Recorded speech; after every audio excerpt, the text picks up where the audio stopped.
নমস্কাৰ গাইজ, মই দৰ্শন ৰাজ আৰু এয়া হৈছে নীলোৎপল দা। আজি আমি গৈ আছোঁ কলিয়াবৰ ব্ৰিজৰ তলত। এখন অসমীয়া ছবি আহি আছে।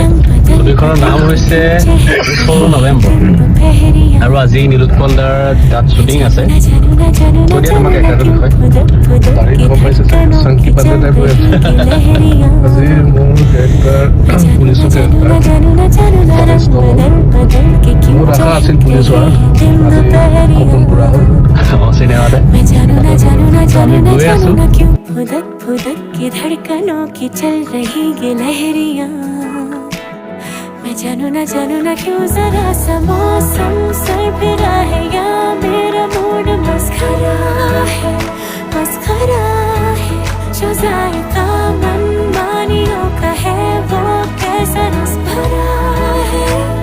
मैं जानू ना क्यों हजार गुलमोहर से भर गई है ख्वाहिशों की टहनियां।